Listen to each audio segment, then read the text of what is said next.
from laptop computers to smartphones to watches to even fridges. They are changing the way that we live our lives. These are all computers. A computer is an electronic device that manipulates information or data, basically just moving them around for us. The computer sees data as ones and zeros. We call them binary. So how does binary work? Try to imagine using words to describe every scene in a film, every note in a song, or even every street in your town. And now imagine trying to do it using only the numbers ones and zeros.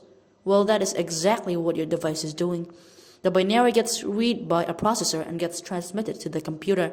But how can you know whether a given instance of the sequence of what mean what? Take this for example. You can't just tell the sound re is this, or that without context.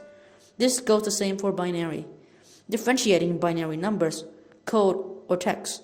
Binary is used to store each individual pixel of color, how sound comes out, and many more. This all requires billions and billions of bits, but this can also be reduced. For example, instead of having an individual string of binary for each adjacent pixel of green 30 times, you can just instead say 30 green. Binary now stands currently as the most stable for data storage and transmission, which means everything you see, hear, and read through your screen is all ones and zeros.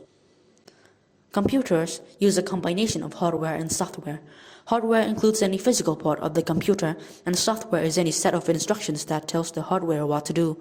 Ultimately, any type of computer comes down to these 7 essential parts: case, power supply, motherboard, CPU, RAM, hard drive, and graphics card.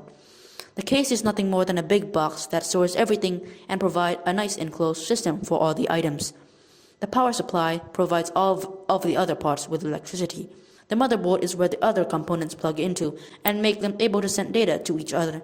The CPU is the brain of the computer, which processes the data very quickly and does it. RAM is the short-term memory for the computer and is needed to run big programs at that instant. Hard drive is the long-term storage for the information, and the graphics card turns the ones and zeros into a constantly updated 3-dimensional world for you to see by controlling what colors exactly light at what times on your monitor on each pixel. And that's basically what a computer is.